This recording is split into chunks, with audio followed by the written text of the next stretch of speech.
So good morning to all of you. So आज का topic जो हमारा रहने वाला है वो एडवांस एक्सेसेस रहने वाला है। एडवांस एक्सेसेस क्या होता है? अभी तक हमने तीन तरीके के एक्सेसेस पढ़े हैं, that is reflected XSS, DOM XSS and stored XSS. आज हम देखेंगे एडवांस एक्सेसेस क्या होता है। आपने बहुत बार देखा होगा कि ऐसी न्यूज़ेस देखी होंगी या ऐसा कहीं देखा होगा आपने एज एन एग्जांपल कि किसी स्क्रिप्ट में, क्लाइंट साइड की स्क्रिप्ट में अटैकर ने चेंजेस किए एंड उस वो रिफ्लेक्ट हो गए हमारे एक्चुअल पेज पे, एक्चुअल वेबसाइट के पेज पे। ये सब क्लाइंट साइड अटैक्स होते हैं, ये सारे क्लाइंट साइड इश्यूज होते हैं। ओके, सो मैं स्टार्ट करती हूँ एडवांस एक्सेसेस का part. So good morning to all of you, welcome in hackers vlog, this side Riddhi Soral and आज का टॉपिक हमारा एडवांस एक्सेसेस है। आज एडवांस एक्सेसेस में मैं आपको डॉम एक्सेसेस के बारे में बताऊंगी, डॉक्यूमेंट ऑब्जेक्ट मॉडल जिसको कहते हैं। जब भी कोई हम स्टैटिक एचटीएमएल पेज बना रहे हैं तो उसमें जाहिर सी बात है कोई डिफिकल्टी नहीं आती, लेकिन जब हम उसमें स्क्रिप्ट इंजेक्ट कर देते हैं जिससे कि हमारे पेज की फंक्शनैलिटीज और भी बेहतर दिखे और भी अच्छी दिखे, सो उसके लिए बहुत ज्यादा जरूरी होता है हमारे पास कि हम एटलीस्ट उस स्क्रिप्ट को ये समझ सकें, उस स्क्रिप्ट को हम ये देख सकें कि वो स्क्रिप्ट सैनिटाइज है या नहीं। अगर आपकी स्क्रिप्ट सैनिटाइज नहीं है और वो डायरेक्ट ऑब्जेक्ट ले रही है एंड आपके ब्राउजर पे पेस्ट कर रही है, मींस वो वर्क कर रही है उस पे ब्राउजर पे बिना सैनिटाइजेशन के, तो वो बहुत ज्यादा डिफिकल्टी हो सकती है एंड वहां से डॉम एक्सेस अटैक होने के चांसेस बहुत ज्यादा बढ़ जाते हैं। ओके, सो आगे चलते हैं। आज का फर्स्ट जो मैसेज रहेगा, फर्स्ट जो अटैक रहेगा वो रहेगा DOM XSS using web messages. Web messages के थ्रू किस तरीके से डॉम एक्सेस वैलिड करता है वो आज हम समझेंगे। उसके लिए मैं थोड़ा सा आपको एक ब्रीफ दे देती हूँ जिससे कि आपको आइडिया लग जाए कि जो मैं बताने जा रही हूँ उसका मतलब क्या है, उसका रीजन क्या है समझाने का। सो आप वेबसाइट देखें, ये मैंने पोस्ट विगो की लैब की वेबसाइट खोल रखी है, DOM XSS using web messages. पीछे साउंड म्यूजिक आ रहा होगा थोड़ा सा ढोल बोल का, तो कोई बात नहीं, एंजॉय करते हुए पढ़िए। एक्चुअली कोई फेस्टिवल होगा इस वजह से बज रहा है, तो कोई इशू नहीं है, आप ध्यान से पढ़ें, फोकस इंप्रूव करें। ऑलराइट, सो राइट क्लिक करेंगे, इंस्पेक्ट पे जाएंगे। इंस्पेक्ट पे जाने के बाद आप ये देखेंगे कि यहाँ पे आपको ये इतने सारे डिव टैग मिलेंगे, यहाँ पे आपको स्क्रिप्ट मिलेगी। ये स्क्रिप्ट देख के आपको ये समझ में आ जाना चाहिए कि यहाँ पे अगर आपको स्क्रिप्ट की नॉलेज है, जावा स्क्रिप्ट की नॉलेज है, तो आपको ये स्क्रिप्ट समझ में आ जाएगी कि ये स्क्रिप्ट क्या कर रही है। मैसेज ले रही है एंड वो मैसेज डाल रही है ऊपर ब्राउजर पे, मींस जो मैसेज आएगा ये यही फंक्शनैलिटी परफॉर्म करेगी और हमारा पेज वो लोड करके शो कर देगा। यहाँ पे कोई एज सच आप बोलें तो अगर यहाँ पे कोई भी हमारे पास सैनिटाइजेशन नहीं है, नॉर्मल मैसेज प्रिंट हो रहा है। H T M L means document dot get element by ID है, मीन्स हर एक आईडी को एक्सेप्ट किया जा रहा है एंड डॉक्यूमेंट फॉर्मेशन में रख के उसको आगे पास किया जा रहा है। ठीक है, सो यहाँ पे डॉक्यूमेंट ऑब्जेक्ट मॉडल है, ये डॉम कहलाता है। तो अगर यहाँ पे कोई चेंजेस किए एंड उससे हमने एक्सेसेस कर दिया तो वो डॉम एक्सेसेस कहलाता है। ओके, सो होपफुली आपको डॉम एक्सेसेस अब क्लियर हुआ होगा, क्योंकि कई बार ये दिक्कत आती है कि यार रिफ्लेक्टेड एक्सेसेस मुझे समझ में आ गया, स्टोर्ड एक्सेसेस भी मुझे समझ में आ गया, लेकिन डॉम एक्सेसेस कैसे? तो जब भी कोई स्क्रिप्ट आती है पेज में, जब भी कोई स्क्रिप्ट आती है और वो कोई भी फंक्शनैलिटी प्रोवाइड कर रही है एंड अगर वो सैनिटाइज नहीं है, तो वहां पे डॉम एक्सेसेस लगने के बहुत बेहतरीन चांसेस रहते हैं। सो हम आगे समझते हैं, पहले स्लाइड्स को समझते हैं, उसके बाद हम आगे का देखेंगे। अब यहाँ पे देखिए, with the help of browser inspector I review the corresponding part of the HTML। यहाँ पे एक HTML पेज लिखा हुआ है, ये एक डमी HTML कोड लिखा हुआ है, सॉरी डमी स्क्रिप्ट कोड लिखा हुआ है, पर इसको ध्यान से समझें। यहाँ पे भी उसने वही बता रखा है, window add event listener message function document dot by ID, ये एक पूरा फॉर्मेशन है। इस लाइन का सिर्फ इतना सा मतलब होता है कि जो भी चीज हमें विंडो पे शो करनी है वो हम डॉक्यूमेंट फॉर्मेशन में ले रहे हैं एंड विंडो पे पेस्ट कर रहे हैं, बिना किसी वैलिडेशन के, बिना किसी सैनिटाइजेशन के। सो अगर मैं एक नॉर्मल हाई मैसेज प्रिंट कर रही हूँ और उससे कोई फंक्शनैलिटी शो करना चाह रही हूँ साइट पे, तो वो भी हो जाएगी। उस जगह अगर मैंने कोई स्क्रिप्ट लगा दी मैलिशियस, तो वो भी वैलिड कर जाएगी। स्क्रिप्ट को कभी भी हम ऐसे नॉर्मल नहीं लिखेंगे, तो उसको हम आई फ्रेम के अंदर पेस्ट करेंगे, उसमें हम on error messages, on load messages print करेंगे, ठीक है ना, तो उसके थ्रू हम उस पर वर्क करेंगे। आगे चलते हैं, पहले समझ लेते हैं कि ये स्क्रिप्ट वर्क कैसे कर रही होगी, जिससे कि जब मैं आपको करवाऊं प्रैक्टिकल तो आपको बहुत इजीली समझ में आ जाए। So whenever a message is send to the window, आप यहाँ पे देख सकते हैं, नीचे आप देखें window dot add event listener लिखा हुआ है, अंदर उसने पास कर रखा है message common function comma function, and function के अंदर एक कर्ली ब्रैकेट बन के आ रहा है document dot get element by ID. Okay, so यहाँ पे वो क्या करना चाह रहा है हम उसको देख रहे हैं। So whenever a message is send to the window, जब भी कोई मैसेज विंडो पे जाएगा, आप कहीं पे भी देख लेना, इस वीडियो का एक्सप्लेनेशन नहीं है, मैं आपको पूरा कोड के थ्रू ही एक्सप्लेनेशन दे रही हूँ, जिससे कि आपको स्क्रिप्ट समझ में आ जाए। अगर आपको स्क्रिप्ट समझ में आ रही है कि यहाँ पे अटैक लग कैसे रहा है, यहाँ पे कैसे पता चला कि यहाँ पे स्क्रिप्ट हमने लगा दी, किस तरीके से हम स्क्रिप्ट बना रहे हैं, क्यों लगा रहे हैं, वो चीज आपको क्लियर होगी तो प्रैक्टिकल करने में बहुत मजे आने वाले हैं। ठीक है, तो ध्यान से समझें, whenever a message is sent to the window, an element of DOM is changed, जब भी कोई मैसेज विंडो पे जाएगा डॉम का एलिमेंट चेंज होएगा। ठीक है, so what's the good news here, there is no form of sanitization, कोई भी सैनिटाइजेशन का फॉर्म नहीं है, कोई भी वैलिडेशन का फॉर्म नहीं है। The raw message data is taken and put straight to the DOM, so जो भी मैसेज लिया जा रहा है उसको स्ट्रेट डॉम पे डाला जा रहा है।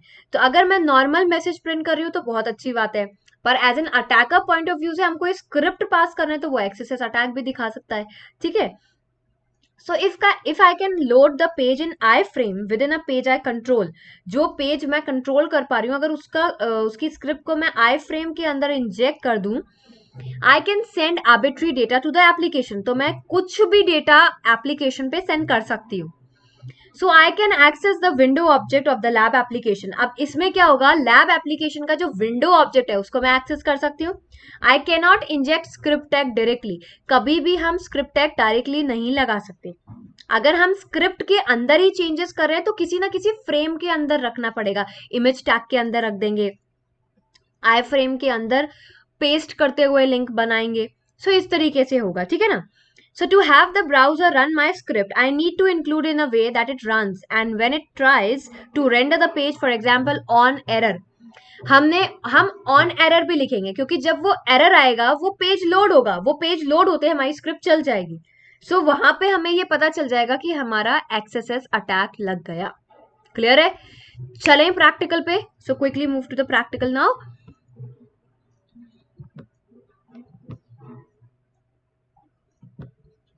ये मैंने आपको दिखाया, इसको मैं बंद करती हूँ, इस लिंक को मैं कॉपी कर लेती हूँ, एक्सप्लॉइट सर्वर पे चलते हैं। टाइम आउट, नो इश्यूज, मैं दोबारा से लॉग इन करती हूँ, वेट अ सेकेंड।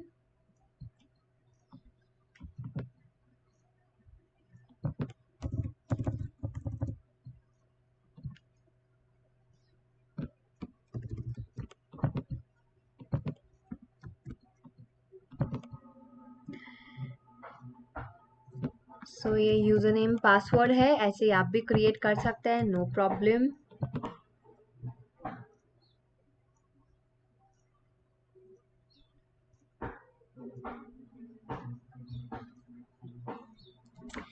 लोड हो रहा है, पेज लोड होने के बाद हम पर्टिकुलरली लिंक को कॉपी करेंगे, कॉपी करने के बाद गो टू एक्सप्लॉइट सर्वर पे जाएंगे, एक्सप्लॉइट सर्वर के बाद हम यहाँ पे आएंगे, यहाँ पे हम आई फ्रेम लिखेंगे एज इन जो अभी बताया गया था। ध्यान रहे जब भी आप स्क्रिप्ट लिख रहे हैं, जब भी अपने हाथों से स्क्रिप्ट लिख रहे हैं तो बहुत ध्यान से लिखें, टैग्स को बहुत प्रॉपर से रखें, अदरवाइज वो इतना इशू दे जाएंगे कि आपको पता भी नहीं चलेगा। डबल कोट साथ में लगाएं, अंदर लिंक हम पेस्ट कर देंगे जो अभी हमने कॉपी किया था, डबल कोट्स के बाहर आएंगे, यहाँ पे हम ऑन लोड लिखेंगे, ऑन लोड लिखेंगे, डबल कोट्स लगाएंगे, इसके अंदर लिखेंगे दिस डॉट कंटेंट विंडो, क्योंकि सारा प्रोसेस हमारा विंडो के तहत होएगा, पोस्ट मैसेज, जो भी हमें मैसेज को पेस्ट करना है, पोस्ट मैसेज ब्रैकेट, देन उसके बाद हमारे पास सिंगल कोट आएगा, ध्यान रहे किस तरीके से हम कोड लिखते हैं वो मैं बता रही हूँ। सिंगल कोट दोनों लगा देंगे, उसके बाद एक इमेज ओपन होगा, मतलब एक टैग ओपन होगा तो एक क्लोज भी होगा। अंदर हम लिखेंगे I M G SRC equal 1, sorry SRC equal 1। Okay, अब यहाँ पे हम ऑन एरर भी देंगे, क्योंकि जब कोई भी मैसेज हो रहा है, अगर वो मतलब ऑब्वियसली अगर वो एरर जनरेट कर रहा है तो उससे हमें ये पता चल जाएगा कि ये एरर जनरेट कर रहा है। वो पेज पे जाएगा एंड वहां पे वो आपकी स्क्रिप्ट भी दे सकता है, वो जो भी आप फिर उसमें मैनिपुलेशन करना चाहते हैं वो कर सकते हैं। सो हम यहाँ पे ऑन एरर लिखेंगे, अलर्ट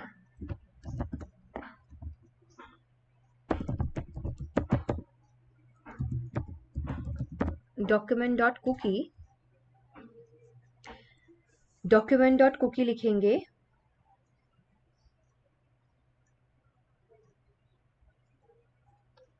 एक बार हम चेक कर लेते हैं कि डबल कोट्स प्रॉपर हैं और क्या क्या चीज प्रॉपर है।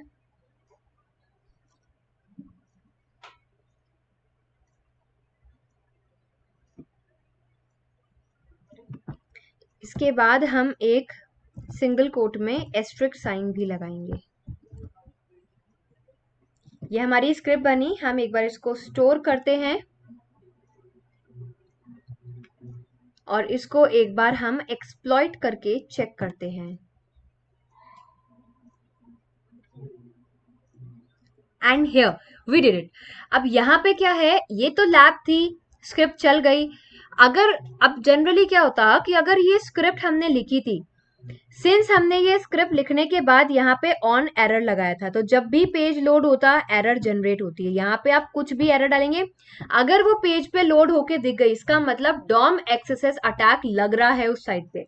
ठीक है, सो लाइव साइड पे इस तरीके से होगा। बहुत जल्द मैं भी अटैक्स लेके लाइव साइट्स पे आने वाली हूँ। ठीक है, तो अभी पहले ये लैब का फटाफट से आप देखें।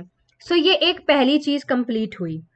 एंड प्लीज ना भूलें हैकर व्लॉग पे वीडियो सब्सक्राइब करना, चैनल सब्सक्राइब करना, सॉरी वीडियोस पे लाइक कमेंट्स करना। और साथ ही साथ ये हमारा एक 20 डेज ओल्ड चैनल जो बना है, आप लोगों के प्यार से इस पे भी बहुत अच्छे सब्सक्राइबर्स आ गए, और जल्दी जल्दी इस पे सब्सक्राइबर्स लाते जाओ। अभी इस पे सिर्फ सर की वीडियो आई है, मैं भी जल्दी से इस पे आने वाली हूँ। सो खूब जम के लाइव सेशंस रखेंगे, खूब अटैक्स करेंगे। सबसे पहले आप इन सब की प्रैक्टिस भी करते चलें, जिससे आपको हर चीज क्लियर होती जाए। मैं इसको बंद करती हूँ। अब जो हमारे पास नेक्स्ट आता है वो है DOM based open URL, sorry DOM based open redirection. ये बहुत कॉमन वल्नरेबिलिटी है, लेकिन डॉम के साथ इसको कैसे कर सकते हैं वो पता नहीं है, राइट। सो वही मैं चीज आज आपको बताने वाली हूँ।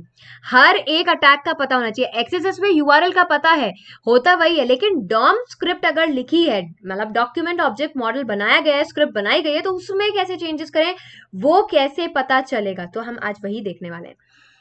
देखते हैं, पहले समझ लेते हैं। हमारा पूरा प्रोसेस ये रहता है, यूजर है, अटैकर किस तरीके से साइट पे आ रहा है, डॉम मैनिपुलेशंस कर रहा है एंड यूआई प्रोसेस कर रहा है, और ऑब्वियसली लिंक दूसरा है तो वो ऑब्वियसली दूसरी जगह ही जा रहा है।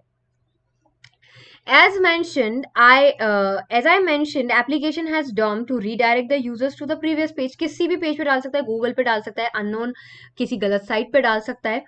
So first we have to search where the application is using redirection basis. पहले आप जब भी कोई एप्लीकेशन, बहुत सारे लोगों ने पूछा है कि कैसे पता चलेगा, ये पहचानेंगे कैसे कि ये अटैक कैसे लग रहा है। जब भी आपको वही चीज मैं अपने थ्योरी सेशंस में आपको बताती हूँ कि किस तरीके से आपको पता चलेगा कि ये अटैक कैसे हो सकता है, कहाँ पे कौन सा अटैक लग रहा है, वो चीज आपको जानना बहुत जरूरी है।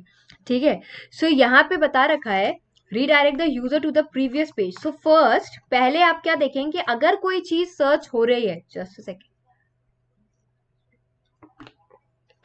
so we have to search where the application is using redirections. कहाँ पे एप्लीकेशन रीडायरेक्शंस यूज कर रही है, based on the DOM While checking the source code of the application, I saw the below code. क्या कोड था? ऐसा कुछ div tag में लिखा हुआ था जहां पे हमें on click में लिखा हुआ था return URL. Then URL equals to HTTPS and मतलब यहाँ पे कोई हमारे पास एज सच सैनिटाइजेशन नहीं था. यहाँ पे था कि कुछ भी आप अगर कोई भी लोकेशन का यूआरएल लगा देंगे वो भी वर्क करेगा. सो ये तो बहुत डेंजरस है. डायरेक्शन आपको कोई भी गलत दे सकता है, जबकि ऐसा नहीं होना चाहिए. जब भी रीडायरेक्शन से बचें. जब भी कोई हम ऐसा लिंक सेट कर रहे हैं जो रीडायरेक्ट कर सकता है, उससे हम बचें. वो बचेंगे कैसे, वो मैं आपको अभी बताती हूँ. पहले हम इसका प्रैक्टिकल देखते हैं.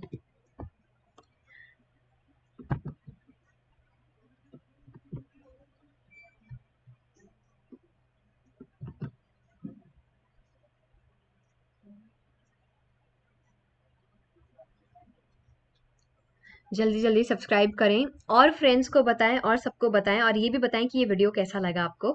सो मुझे दोबारा से आईडी पासवर्ड डालने पड़ेंगे.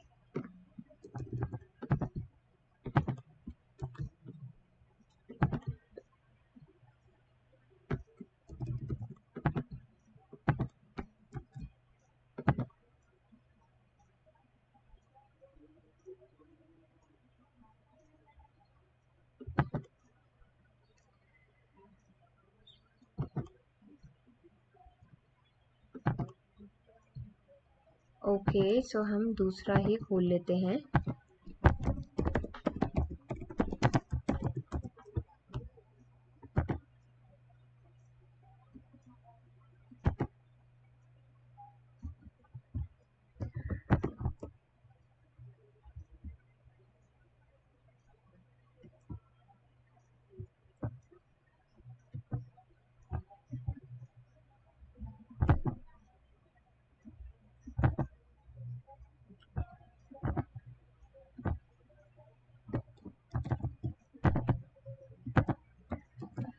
सो ध्यान रहे किस तरीके से आपको करना है. सब प्रैक्टिकल जरूर करके देखें. प्रैक्टिकल करना बहुत इंपॉर्टेंट है. प्रैक्टिकल्स करते चलें, प्रैक्टिस करते चलें. आपका प्रोफाइल बनता जाएगा. सब अपनी अपनी आईडीज क्रिएट कर लें. पोस्टवेगर की लैब से अपनी आईडीज खुद क्रिएट कर सकते हैं. आप क्रिएट करें, आराम से काम करें उस पर.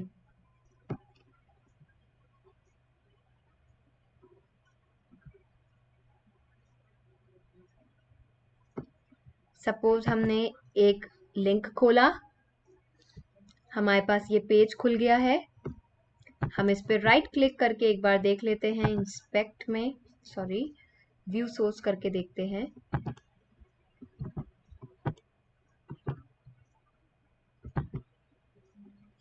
जब हम व्यू सोर्स करके देखेंगे, मैंने उस बटन पे क्लिक किया था, राइट. सो देखिए आप यहाँ पे ए रेफरेंस में दे रखा है ऑन क्लिक रिटर्न यूआरएल, और ये सारी चीजें उसने दे रखी है हमें. ठीक है. सो जब भी हमें ये चीजें प्रोवाइड की जाती हैं, जब भी हमें ये चीजें मिलती हैं, सो इसका क्या काम होता है, यहां से आप ये चीज समझ सकते हैं कि ये यूआरएल क्या करना चाह रहा है. ठीक है. यहाँ पे कोई भी सैनिटाइजेशन नहीं, और इस यूआरएल में उसने डायरेक्ट बता रखा है कि अगर यहाँ पे कोई भी लोकेशन का यूआरएल पेस्ट करेंगे तो वो वहां पे रीडायरेक्ट हो जाएगा. यहाँ पे लिखा हुआ है if return URL location dot href equals to return URL 1. अगर कोई भी लोकेशन के साथ यूआरएल लिखा हुआ है ऊपर, उस पे ले जाओ. रिटर्न कर रखा है मीन्स इसने कंडीशंस यहाँ पे वैलिड करा रखी है. सो इसको समझने के लिए हमें क्या करने की जरूरत है, एक्सप्लॉइट सर्वर पे जाएंगे, इसका लिंक कॉपी करते हैं, इधर आते हैं. आप इधर ऊपर देख सकते हैं कि हमारे पास पोस्ट आईडी 8 दे रखी है. हम इस पे एंड लगाते हैं, URL इक्वल करके पहले वाला लिंक पेस्ट कर देते हैं, एंड ये चल गया. सो फाइनली हमने आज सेकंड लैब भी सॉल्व कर ली है एडवांस एक्सेसेस की. होपफुली आपको अच्छी लगी हो. प्लीज इसे ढंग से समझें, ढंग से प्रैक्टिस करें, अपना खुद का स्किल्स बनाते चलें, आईडीज बनाएं, अपनी खुद की लिंक्स बनाएं और लिंक्डइन पे पेस्ट करते चलें. तो इससे आपको बहुत हेल्प मिलेगी. ठीक है, आगे चलते हैं. मैं आपको कुछ स्लाइड्स और बताने वाली थी, समझा देती हूँ क्या इसका काम है. जिससे कि आप में से किसी को भी कोई भी प्रॉब्लम फेस नहीं करनी पड़े।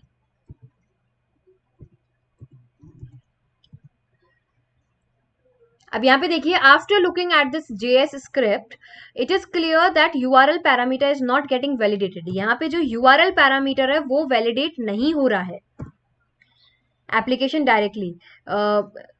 सो when we click on back button, जब भी हम बैक बटन पे क्लिक करेंगे directly redirects to the value to the mentioned in the URL। तो जब भी हम बैक बटन पे क्लिक करेंगे वो हमें दूसरे ही URL पे रीडायरेक्ट कर देगा। तो ये पूरा इसका सार था। होपफुली आपको समझ में आया हो। जिसको कोडिंग की नॉलेज है उसको बहुत अच्छे ढंग से समझ में आएगा। जिसको जावास्क्रिप्ट नहीं आती या कोड की नॉलेज नहीं है, ध्यान से 2-3 बार ये वीडियो देखो, आपको समझ में आएगा कि मैं आपको बताना क्या चाह रही हूँ। अब सबसे इंपॉर्टेंट कि किस तरीके से ये पॉसिबिलिटी होती है कि URL रीडायरेक्ट हो रहा है। उसके लिए क्या रहता है कि combining with URL and URL, अगर बैक फॉरवर्ड स्लैश लगा है तब भी ये इशू फेस हो सकता है। हम वर्ब सूट में कैप्चर करके देख सकते हैं। अगर रीडायरेक्ट हो रहा है, अगर वो दूसरी साइट पे जा रहा है, तो ये एक इशू है। जैसे यहाँ पे लिखा हुआ है, हमने, आप देख सकते हैं रिक्वेस्ट में ID3 URL आया, रिस्पॉन्स में वो बैड रिक्वेस्ट आया। ठीक है, समझ में आया। अब उसके बाद क्या हुआ, now let pass another parameter of the URL करके देखिए, यहाँ ध्यान से देखेंगे आप, ID इक्वल्स टू 3 है, एंड लगा के URL में हमने गूगल पास किया और उसने लिख दिया 200 ओके नीचे रेस्पॉन्स में। इसका मतलब यहाँ पे रीडायरेक्शन हो रहा है। तो भले ही फॉरवर्ड स्लैश से रीडायरेक्शन नहीं हो रहा हो, लेकिन अगर हम कोई लिंक इंजेक्ट कर रहे हैं URL का, तो वहां से हमारे रीडायरेक्शन हो रहा है। तो ये एक पॉसिबिलिटी होती है डॉम एक्सेसेस में रीडायरेक्शन की। सो आप इससे बच के रहें। अब इसके लिए रेमिडिएशंस क्या लेते हैं, चलो मैम ने बता दिया ये अटैक हुआ कैसे, करके भी दिखा दिया, समझ भी आ गया। अब इसको बचें कैसे इससे, तो क्या है, हमेशा रीडायरेक्ट्स और फॉरवर्ड से बचें, पहला पॉइंट। दूसरा point, if a user input is allowed, अगर यूजर इनपुट अलाउड है तो यह ध्यान रखें कि URL में वैलिड इनपुट होना चाहिए, appropriate for the application. This can be implemented by maintaining a white list of the URL जो व्हाइट लिस्टेड है उसके आगे पीछे और कहीं नहीं जाना चाहिए हमारा साइट, वो व्हाइट लिस्ट रहना चाहिए, अदरवाइज तो कोई भी कहीं पे भी डायरेक्ट करके ले जाएगा। Third important point, implement an intermediate disclaimer page. एक ऐसा पेज लगा दें कि अगर कोई रीडायरेक्शन पॉसिबिलिटीज भी करना चाहे हमारी साइट पे, तो वो कहीं रीडायरेक्ट ना होने की बजाय वो सिर्फ एक नॉर्मल पेज तक ही रह जाए। ठीक है ना, और उस पर कोई वार्निंग लिख दे, है ना, या बैड रिक्वेस्ट लिख दे, तो उससे हमारा ये अटैक पॉसिबल नहीं होगा। सो होपफुली आपको मेरी ये वीडियो पसंद आई होगी। कुछ टाइम के लिए मैं लाइव सेशन नहीं ले पा रही हूँ, एंड ट्राई करूंगी कि आप कंटिन्यू और अच्छे वीडियोस आपके लिए ला पाऊँ। प्लीज कमेंट में बताएं कि आपको ये वीडियो मेरा कैसा लगा। लाइक शेयर सब्सक्राइब हमेशा रहना चाहिए हमारे चैनल पे, हम दोनों बहुत मेहनत करें। एक्चुअली लाइव का मेरे काफ़ी प्रॉब्लम आ रहा है, एंड मैं ट्राई करती हूँ कि मैं ऑफिस से लूँ, बट मैं ऑफिस से भी नहीं ले पाती। कभी कोई मीटिंग आ गई, कभी कोई अर्जेंट काम आ गया, फिर वो टाइम 5 को मैं 6 करती हूँ, 6 को मैं 8 करती हूँ, तो वो टाइम रह जाता है। ठीक है, इतने दिन से मैं नहीं आई थी, मैं सोची थी मैं लाइव ही आऊं, बट लाइव पॉसिबल नहीं हो पा रहा था, तो इसलिए मैं अपनी वीडियोस लेकर आ रही हूँ। प्लीज आप पढ़ें, सीखें, समझें, अपग्रेड करें अपने आप को, एंड जरूर कमेंट में बताएं कि आपको कैसा लगा session. Thank you so much.